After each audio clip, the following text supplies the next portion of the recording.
ስትመጡ ወደዚህ ምድር ለመምጣት አብዮት አስገብቶ ማመልከቻ አስገብቶ በዚህ ዘመን መወለድ ፈልጋለሁ ብሎ የመጣ ሰው አለ? ህይወታችሁን የሚቆጣጠረው ማን እንደሆነ ስታቁ እንዲህ አይነት አቅም ነው የሚኖራችሁ። እግዚአብሔር ምሕረት ሰጥቶኛል ካላችሁ ምሕረት አውጡ፣ ፍቅር ሰጥቶኛል ካላችሁ ፍቅር አውጡ፣ ይቅርታ ሰጥቶኛል ካላችሁ ይቅርታ አውጡ። የገባውን አስወጡ። እሱ መከራዬን የሚያይ ነው፣ እርሱ ችግሬን የሚያይ ነው። በማልፍበት መንገድ ሁሉ እሱ ከኔ ጋር ያመንኩትን አውቀዋለሁ። መጽሐፍ ቅዱስ የያዛችሁ ሰዎች መዝሙር 32 በቅንፍ ከ8 ቁጥር እስከ 11 ድረስ ያለውን ቃል አነባለሁ። አስተምረሃለሁ፣ በምትሄድበት መንገድ እመራሃለሁ። አስተምረሃለሁ፣ በምትሄድበት መንገድ እመራሃለሁ። ዓይኖቼን ባንተ ላይ አጠናለሁ። ወደ አንተ እንዳይቀርቡ በልባብና በልጓም ጉንጫቸውን እንደሚለጉሟቸው ልብ እንደሌላቸው እንደ ፈረስና እንደ በቅሎ አትሁኑ። በኃጢአተኛ ብዙ መቅሰፍት አለበት፣ በእግዚአብሔር በሚተማመን ግን ምሕረት ይከበዋል። ጻድቃን ሆይ በእግዚአብሔር ደስ ይበላችሁ፣ ሐሴትም አድርጉ። ልባችሁ የቀና ሁላችሁም እልል በሉ ይላል መጽሐፍ። ልባችሁ የቀና እናንተ ጻድቃን ሁላችሁም እልል በሉ። ክብር ለእግዚአብሔር ይሁን። በህይወቱ የሚሆነውን ሁሉ እግዚአብሔርን የሚቆጣጠርለት ሰው የሚሆነውን ነገር እንድንሆን ነው። ዛሬ እዚህ ጋር ይቆም። በህይወታችን የሚሆነውን ሁሉ እግዚአብሔር እንደሚቆጣጠር ምናምን ከሆነ እግዚአብሔር በህይወቱ የሚሆነውን ነገር ሁሉ ይቆጣጠርልኛል ብሎ ያውቃል ብሎ የሚተማመን ሰው በሚሄድበት መንገድ ሁሉ እግዚአብሔር ያያል፣ ያውቃል፣ ነገሬን ይመለከታል፣ እንቅስቃሴን ሁሉ ያውቃል ብሎ እግዚአብሔር ነገሩን እንደሚቆጣጠርለት የሚያውቅ ሰው የሚሆነው ነገር አለ፣ የሚያምነው ነገር አለ፣ ሊኖረው የሚገባ ነገር አለ። እሱ ነገር ኖሮን እንሄዳለን። ለምሳሌ ሁለት ምሳሌ እንውሰድ። አንደኛው ምሳሌያችን የህይወታችን የሩጫችን ጀማሪና ፈጻሚ የሆነው ኢየሱስ በህይወታችን ምሳሌያችን የክርስትናችን ይሁን የኑሮአችን ምሳሌ እሱ ነው። መጽሐፍ ቅዱስ ሸክምን ሁሉ ቶሎ የሚከበንን ኃጢአት አስወግደን የእምነታችንን ጀማሪና ፈጻሚ የሆነውን ኢየሱስን ተመልክተን በፊታችን ያለውን ሩጫ በትዕግስት እንሩጥ የተባለው ለዚህ። ስለዚህ በነፍሳችሁ ዝላችሁ እንዳትደክሙ እንደዚህ ባለ ተቃውሞ የጸናውን አስቡት የተባለው። ስለዚህ እግዚአብሔር መንገዴን ያውቃል፣ እግዚአብሔር ኑሬን ያውቃል፣ እግዚአብሔር ነገሬን ይቆጣጠራል ብለን የምናመን ከሆነ ምሳሌ የምናደርገው አንደኛ እሱ። ይህን ያልኩበት ምክንያት አለኝ። በዚህ ዘመን ከእግዚአብሔር ጋር ያላችሁ ጥብቅ ቁርኝት ከትናንትናው ይልቅ በእምነትና በእምነት ላይ ብቻ የተመሰረተ ካልሆነ ያንን ያመናችሁትን የማትኖሩት ከሆነ አስቸጋሪ ነገር ይገጥማችሁ። እርሱ እንዴት ነው የኖረው ሲባል በእግዚአብሔር መልክ ሲኖር ሳለ ከእግዚአብሔር ጋር መተካከልን መቀማት እንደሚገባ ነገር አልቆጠረውም። በምስሉ ደግሞ እንደ ሰው ተገኘ፣ ራሱን ባዶ አደረገ፣ የባሪያን መልክ ያዘ። እስከ ምን ድረስ? እስከ መስቀል ሞት ድረስ የታዘዘ ሆነ። እንግዲህ እግዚአብሔር መንገዴን፣ ነገሬን፣ ህይወቴን ይቆጣጠራል ካላችሁ እስከ ምንድን ነው የምንታዘዘው? እስከ መኖር አይደለም፣ እስከ ሞት። እስከ ሞት ድረስ ታዘዘ ይላል። ሞት ለካ ትእዛዝ ነው። ከባድ ነው መንገዱ፣ ግን መንገዴን፣ ህይወቴን፣ ነገሬን እግዚአብሔር ነው የሚቆጣጠረው። እኔ ያለ እርሱ ፍቃድ አልመጣሁም፣ ያለ እርሱ ፍቃድ አልሄድም ብሎ ስለሚያምን ራሱን ለእግዚአብሔር አሳልፎ ሰጥቶ ስለነበር የሚኖረው እግዚአብሔር መንገዴን ይቆጣጠራል፣ አባቴ ሁሉን ያውቃል ብሎ ስለሚያምን ልጁ የሄደበት መንገድ ሁሉን አባቱ ስለሚያውቅ የመጣበትን ጉዳይ ስለሚያውቅ አባቱ ፈቃዱን መፈጸም የሰጠሁትን አደራ እስከዚያን ቀን ድረስ ሊጠብቅ እንዲችል ተረድቼ የሰጠሁትን አደራ ጌታ ሆይ ይሄው ህይወቴን ብዬ ጌታ ሆይ ምን አደርግ ዘንድ ትወዳለህ ብዬ ደማስቆ ተገናኝተን ራሴን አሳልፌ የሰጠሁትን አደራውን እንደማይበላ አደራውን እንደማያጥፍ ይሄንን አውቃለሁ። ያመንኩትን አውቀዋለሁ። ለምን? ያመንኩት ታማኝ ነው። ነገር አስቡ፣ የቀድሞውንም የጥንቱንም ነገር አስቡ። እኔ እግዚአብሔር ነኝ፣ እንደኔ ያለ ማንም የለም። ሃሌሉያ! የለም። በመጀመሪያ መጀመሪያ ላይ መጨረሻውን ከጥንትም ያልተደረገውን እናገራለሁ። ምክሬ ትጸናለች፣ ፍቃዴም ሁሉ እፈጽማለሁ እላለሁ። በመጀመሪያ መጨረሻን የሚያውቅ አንድ ብቻ ነው ወገኖቼ። መጀመሪያችንንም መጨረሻችንን በእጁ የያዘ አምላክ ነው ጌታ። እስቲ አሜን። ሉዓላዊ ነው። እስትንፋሳችን እኮ በሱ እጅ። እየተገረምኩ ነበር በእግዚአብሔር። ይሄ የምትተነፍሱት አየር ከየት ያመጣችሁት? ስባችሁ ያስገባችሁት ነው አይደል? አትሳቡ፣ ታውጣላችሁ። ያስገባ ነው እኮ የሚወጣው። ስለዚህ ያስገባችሁትን ነው የምታወጡት። ስለዚህ የገባ ነው የሚወጣው፣ ካልገባ ይወጣል። ስለዚህ እኔና እናንተ ያስገባ ነው ሁሉ የማን ነው? እሱ የምናስወጣው። ፍቅር ካስገባችሁ ፍቅር ነው የምታወጡት። ይቅርታን እግዚአብሔር ከሰጣችሁ ይቅርታን ያስገባችሁትን ነው የምታወጡት። የገባ ነው የሚወጣው ወንድሜ። የገባ ነገር ነው እየወጣ ያለው ወይስ ያልገባ ነገር ነው እየወጣ ያለው? በልባችሁ እየጠነሰሳችሁ የያዛችሁት እያቀፋችሁ እየፈለፈላችሁ። መጽሐፍ ቅዱስ የሰው ልብ እጅግ ክፉ ነው ይላል መጽሐፍ። ከክፋቱ ከዛ ከክፉ ልባችሁ ውስጥ የምታበቅሉትን ነው የምታወጡት ወይስ ያስገባችሁት? እግዚአብሔር ምሕረት ሰጥቶኛል ካላችሁ ምሕረት አውጡ። ፍቅር ሰጥቶኛል ካላችሁ ፍቅር አውጡ። ይቅርታ ሰጥቶኛል ካላችሁ ይቅርታ አውጡ። የገባውን አስወጡ። የገባውን ነው አውጥተን የምንሰጠው። የገባው ሉዓላዊ ከሆነ ያንን ሉዓላዊ ነው አውጥተን ለሰዎች የምንሰጠው። መጽሐፍ ቅዱስ መዝሙር 135 በሰማይና በምድር በባህርና በጥልቆች ሁሉ እግዚአብሔር የወደደውን ሁሉ አደረገ። ከምድር ዳር ደመናትን ያወጣል፣ በዝናብም ጊዜ መብረቅን አደረገ፣ ንፋሳትም ከመዝገቡ ያወጣል። እግዚአብሔር በሰማይም ላይ በምድርም ላይ በባህርም በጥልቆችም ላይ እግዚአብሔር የወደደውን ሁሉ አደረገ። ስለዚህ በሰማይም በምድርም በባህርም በንፋስም በሁሉም ላይ በዝናብም መብረቅን የሚያደርገው ማን ነው? እግዚአብሔር ነው። ስለዚህ እግዚአብሔር በሁሉ ላይ ባለስልጣን። ያመንኩትን አውቃለሁ፣ ስለዚህ አልፈራም። ለማስተዋል ከመታወቅ የሚያልፍ ነው እግዚአብሔር። በጣም ትልቅ ሉዓላዊ አምላክ ነው። ስለዚህ እንደ ኢየሱስ ሰጣለሁ ነፍሴን አለ ስለሚያውቀው አባቱ። እንደ ጳውሎስ እሺ ጌታ ሆይ ያመንኩትን አውቃለሁ፣ አደራም አትበላ እንደሆን ካውቃለሁ፣ በፈቃዴ ተውልሃለሁ። መከራውን ስቀበል ይሄን መከራ የምቀበለው ያመንኩን ስለማውቅ ነው። በሁሉ ላይ ጌታ ስለሆንክ ነው። በባለስልጣኑ ላይ ጌታ ነህ፣ በኃያሉ ላይ ጌታ ነህ፣ በአየሩ ላይ ጌታ ነህ፣ በሰማዩ ላይ ጌታ ነህ፣ በባህሩ ላይ ጌታ ነህ፣ በፍጥረት ሁሉ ላይ ጌታ ነህ፣ በዝናቡ ላይ።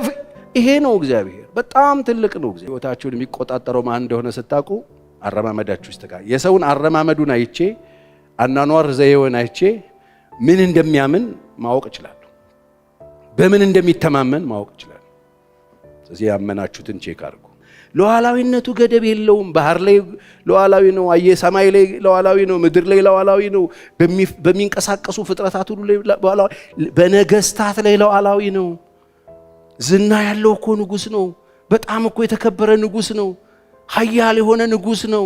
ነገር ግን በመንግስቱ የምታዛ አንተ ነህ አለው። በሰው መንግስት ላይ ሁሉ ታዛለህ አለ። ታውቃላችሁ ይሄንን የኔና አሁን ይሄ ትውልድ አሁን አይኑ መከፈት አለበት። አሁን ከእግዚአብሔር ይልቅ የሚፈራቸው ነገስታት አይደለም፣ የሚፈራቸው ሹሞች፣ የሚፈራቸው ታጣቂዎች ብዛታቸው። ሰውን ስጋን ብቻ መግደል የሚችሉትን ነው የሚፈራው። መጽሐፍ ግን የምትፈራውን ላሳይህ። ነፍራውን ከገደለ በኋላ ገሃነም የሚጨምረው ስጋንም ነፍስንም መግደል የሚችለው እሱን ፍሩት ተባለ። ወገኖች እኔና እናንተ የምናመልከው በጣም ትልቅ አምላክ ነው። ያመንኩትን አውቃለሁ ይላሉ አባቶቻችን እዚህ ውስጥ ያሉት። ስለማውቀው ያያላንን የሚሉ ሁሉ አያላቸው ነው። ንጉስ ነን የሚሉት ሁሉ ይሰበሰቡ፣ የሁሉም ንጉስ። ጌታንን የሚሉ ሁሉ ሲሰበሰቡ፣ ዓለም ላይ ሲሰበሰቡ እሱ ጌታቸው ሲያረጋቸው ብትን ነው። በጣም ትልቅ እግዚአብሔር። መጽሐፍ እንደዚህ ይላል ዳንኤል ምዕራፍ 2 ቁጥር 20 ላይ ዳንኤልም ተናገረ እንዲህም አለ፣ ጥበብና ኃይልን ለእርሱ ነውና። ስለ እግዚአብሔር ሲናገር የእግዚአብሔር ስም ከዘላለም እስከ ዘላለም ይባረክ። ጊዜያትንና ዘመናትን ይለውጥ። እስቲ ጮክ በሉና ጊዜያትንና ዘመናትን ይለውጣል ብሎ ነገስታትንም ያፈልሳል፣ የነገስታትንን ያስነሳ፣ ጥበብን ለጠቢባን ዕውቀትን ለአስተዋዮች ይሰጣል። በጣም ትልቅ ሰውየው ህልም አይቶ ታስታውሳላችሁ። የሆነ ዥንጉርጉር ህልም አይቶ ጥሩ ወርቅ የሚመስል ከዛ ከደረቱ ደግሞ ብር፣ ሆዱ ደግሞ ወገቡ ምናምን ጭኑ ምናምን ደግሞ ይሄ እንትኑ ደግሞ ሌላ አካሉም የሆነ ሸክላ ምናምን ብሎ የሆነ ራእይ አይቶ ግራ ገብቶ ተጨንቆ ምንድነው ሲለው ነው ይሄንን የሚነግረው። ያፈልሳቸዋል ከፈለገ፣ ይጥላቸዋል ከፈለገ፣ ያነሳቸዋል ከፈለገ ብሎ ይነግረዋል። ሌላው ዳንኤል 4:35 በምድርም የሚኖሩ ሁሉ እንደ ምናምን ይቆጠራሉ፣ በሰማይም ሰራዊት በምድርም ላይ በሚኖሩ መካከል እንደ ፈቃዱ ያደርጋል፣ እጁንም የሚከለክላት ወይም ምን ታደርጋለህ የሚለው የለም። የማይመለሰው መልስ ይሄ ነው። ለምንድን ነው እንደዚህ ዝም የምትለው? ለምንድን ነው እንደዚህ ሲደረግ ጸጥ የምትለው የሚለው የለም። ከሰው የት ፍርድ ቤት ታቆመዋል? እግዚአብሔርን ከሰው የታቆመዋል? ሉዓላዊውን ከሰን የትናቆመዋል? ከሰነው የትናደርሰዋል? ወገኖች የህይወታችሁን ኑሯችሁን እግዚአብሔር እንደሚቆጣጠረው ስታውቁ ራሳችሁን አሳልፋችሁ መስጠት ትችላላችሁ። ህይወታችሁን የሚያውቀው ከሆነ ሞታችሁን ያውቀዋል። ትርፋችሁን የሚያውቀው ከሆነ ኪሳራችሁን ያውቀዋል። አሜን ነው ወይ?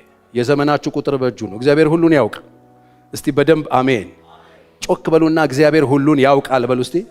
ሁሉን ለሚያውቅ ነው ራሳችንን የሰጠነው። ምን አስፈራን? ምን አስፈራን? የሚሆነው ይሆናል፣ የማይሆነው አይሆንም። እግዚአብሔር ሁሉን ያውቃል ብለን ካልን በህይወታችን የሚመጡትን መከራዎች ታግሰን ማለፍ የምንችልበት አቅም ይኖራል እንጂ አሁን በህይወታችን የሚመጣው እንደ ቁማር ቶሎ መልስ እየተሰጠን የምንኖር ከሆነ ልክ አይደለም። የድመት ህይወት ነው እሱ። ኖ እግዚአብሔር አለ። እግዚአብሔር በዙፋኑ ላይ ነው። አልገባንም። አንዳንድ ቦታ ያስለቅሰናል፣ አይገባንም፣ ይከለክለናል። የምንፈልገውን ሁሉ አያደርግም፣ የሚፈልገውን ግን ያደርጋል። ማን ይከለክለዋል? ስለዚህ ይህን ገናና አምላክ ነው የምታመልኩት፣ ሉዓላዊ አምላክ ነው የምታመልኩት። የእያንዳንዳችን የህይወት ፍጻሜም የሚቆጣጠር የሚችል እሱ ብቻ ነው። ማንም ሰው በእድሜው ላይ መጨመር ይችላል፣ መቀነስስ? ስትመጡ ወደዚህ ምድር ለመምጣት አቤቱታ አስገብቶ ማመልከቻ አስገብቶ በዚህ ዘመን መወለድ እፈልጋለሁ ብሎ የመጣ ሰው አለ? በቃ ስትወጣም እንደሱ የለህም። ዋን ዌይ ነው የሚቆረጠው ትኬቱ፣ ትወጣለህ። የሚቆጣጠረው እሱ ነው የእያንዳንዳችን፣ ማንም ሌላ የለም። እሱ ነው ሉዓላዊ ስለሆነ በእያንዳንዳችን ህይወት ውስጥ ፍጻሜያችንን የሚቆጣጠር ጀማሪያችንን ፍጻሜያችንን በእጁ የያዘ የሚያውቅ እሱ ብቻ ነው። ስለዚህ አትፍሩ። እስቲ አሜን። አትፍሩ። በቃ ከእግዚአብሔር ጋር መኖር ማለት ይሄ። ብዙ ሚስጥሮች አሉ አናውቃቸው፣ ብዙ ጥያቄዎች አሉ፣ ሁሉም መልስ የላቸውም። እሱ ማን ነው? እሱ ኤልሻዳይ ነው። እሱ ማን ነው? እሱ ሉዓላዊ ነው። እሱ ማን ነው? አልፋና ኦሜጋ ነው። እሱ ዘመኑ ስንት ነው? ከእስከማይባል ነው። እሱ ስንት ዓመት ነው የሚኖረው? ዘላለም ነው የሚኖረው። እሱ ማማ ላይ ባለስልጣን ነው፣ ሁሉም ላይ ሁሉ በእርሱ ለእርሱ ነው የተሰራው። በቃ እዚህ ውስጥ ነው እኛ የተገኘ ነው፣ በጣም ትንንሽዬ ሰዎች። ስለዚህ ጥያቄዎቻችሁ መልስ ስላልተመለሰ ያኮረፋችሁ ሰዎች ካላችሁ መለስ በሉ። ኤርሚያስ 18:6 ታስታውሳላችሁ። ሸክላ ሰሪው ቤት ሄድና ሸክላ ሰሪው ቤት እስቲ ተመልከታለሁ። ኤርሚያስ ትንቢት ሊያናግረው ሸክላ ሰሪው ቤት ሲሄድ ሸክላ ሰሪው በመንኮራኩሩ ላይ ቁጭ ብሎ ጭቃ እያቦካ ይሰራል። ቆሞ አየ፣ ኤርሚያስ አየ። ከዛ ሰራና ጨርሶ ሊያስቀምጠው ሲል ተበላሸበት ይላል። ከዛ ሸክላ ሰሪው የተበላሸበትን ጭቃ ብድግ አረገና እንደገና ቡክት አረገና ሌላ ዕቃ አርጎ ሰራው። የተሰራውን አበላሸው፣ ጭፍልቅልቅ አረገና ሌላ ነገር አደረገውና ሰራ ይላል። ባለሙያዎች ታውቃላችሁ፣ ጀበና እየሰራ ከነበር ፍርስ አርጎ ድስት ሊያረገው ይችላል፣ የአበባ ዕቃ ሊያረገው ይችላል። ልክ እንደዛ ሌላ ዕቃ አርጎ ሰራው። ከዛ ኤርሚያስ በጣም ገረመው። ምን አየህ አለው። እንዴ አየኸው ይህን ሸክላ ሰሪ አለው። በሸክላ ሰሪው እጅ እንዳለ ጭቃ ናችሁ ነው ይጃል፣ በእኔ እጅ እናንተ ማለት እንደዚህ ናችሁ አለ። እንደሱ ነው የሚለው ኤርሚያስ 18:6 ቁጥር ላብባችሁ። እስራኤል ቤት ሆይ የሸክላ ሰሪ እንደሚሰራው በእውኑ እኔ በእናንተ ዘንድ መስራት አይቻለኝምን? እኔ አልችልም ወይ? ሸክላ ሰሪው ጭቃውን አፈሩን ቆፍሮ አምጥቶ አቡክቶ እንደሰራው እኔ አልችልም ወይ? እኔ አቡክቼ አይደለም ወይ ሰራው? ህዝቤ እነሆ ጭቃው በሸክላ ሰሪ እጅ እንዳለ እንዲሁ እናንተ በእኔ እጅ አላችሁ ይላል። የተበላሸ ነገር አለው ይሰራዋል እግዚአብሔር።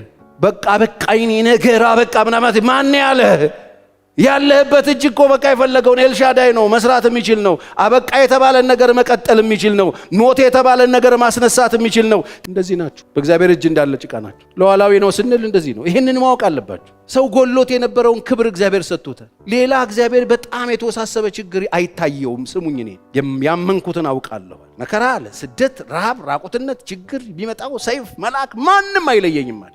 ለምን? ያመንኩትን አውቃለሁ። በወደደኝ በርሱ ከአሸናፊዎች ሁሉ ምን አደርጋለሁ? በልጣለሁ። ወገኖቼ የምታምኑት እግዚአብሔር ይሄ ነው። ወገኖቼ እግዚአብሔር ይነሳል። ለእግዚአብሔር የሚሳነው ነገር የለም።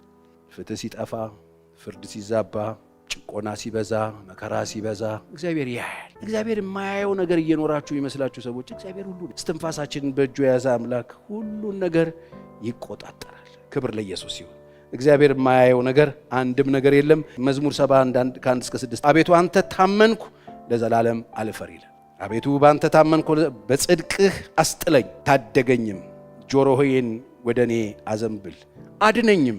በጠንካራ ቦታ ታድነኝ ዘንድ አምላክና መሸሸጊያ ሁነኝ። ኃይሌ መጠጊያዬ አንተ ነህና። አምላኬ ከኃጢአተኛ እጅ ከአመፀኛና ከግፈኛ እጅ አድነኝ። አቤቱ በደም ስሙ፣ ከኃጢአተኛ እጅ ከአመፀኛና ከግፈኛ እጅ አድነኝ። በጭንቅ ውስጥ ነበር። አመፀኛ ነበረ፣ ግፈኛ ነበረ፣ እጅ ነበረ። ከዚህ ውስጥ ማን አድነኝ ነው ያለው? ለምን? እግዚአብሔር ስለሚያድን ነው። እስቲ እግዚአብሔር ያድናል በሉ። ያው አድነኝ። አቤቱ አንተ ተስፋዬ ነህና፣ እግዚአብሔር ሆይ ከታናሽነት የጀመረህ መታመኛዬ ነህና፣ ከማኅፀን ጀምሮ ባንተ ተደገፍኩ። እዚህ ጋር መከራ ውስጥ ያለ ሰው፣ ግፍ ውስጥ ያለው ሰው፣ በኃጢአተኛ እጅ ላይ የወደቅኩ ሰው፣ መከራ ውስጥ ያለው ሰው፣ ምትድግናህን የምፈልግ ሰው እኔ ከማህፀን ጀምሮ በአንተ የታመንኩኝና የተደገፍኩ ሰው ነኝ፣ አድነኝ። ከእናቴ ሆድ ጀምሮ አንተ መሸሸጊያዬ ነህ፣ ሁልጊዜ ዝማሬ ላንተ ነው። ክብር ለእግዚአብሔር። ወገኖቼ እግዚአብሔር ያያል። ስለዚህ በህይወታችሁ ዘመን በሙሉ ቆንጆ ኑሮ መኖር የምትችሉት የምታመልኩትን ህይወታችሁን የሚቆጣጠረውን የእናንተን የህይወት እስትንፋስ በእጁ የያዘውን እግዚአብሔር ስታውቁት ብቻ ነው። ካላወቃችሁት አይሆንም። ቸርች ትመጣላችሁ፣ ደስ ደስ ይላችኋል፣ ስትወጡ ይጠፋሉ ነው። የምታምኑትን ወቁት። አልፋ ነው፣ ኦሜጋ ነው፣ መጀመሪያም ነው መጨረሻም። የዘመኑ ቁጥር ከእስከማይባል ባለጠጋ ያረጋል፣ ድሃ ያረጋል፣ ስልጣን ይሰጣል፣ ይሽራል፣ ከፍ ያረጋል፣ ሲፈልግ ይጥላል፣ ይዘጋል፣ ሲፈልግ ይከፍታል። እሱ የከፈተው ማንም ሊዘጋው አይችል። እሱ የዘጋውንስ ማንም የምታመልኩትን ወቁት። የምታመልኩትን ስታቁት ህይወታችሁን፣ ነገራችሁን አይደለም፣ ገንዘባችሁን አይደለም፣ ንብረታችሁን፣ ህይወታችሁን ትሰጡታላችሁ። እግዚአብሔር ያርግ። በሸክላ ሰሪ እጅ እንዳለ ጭቃ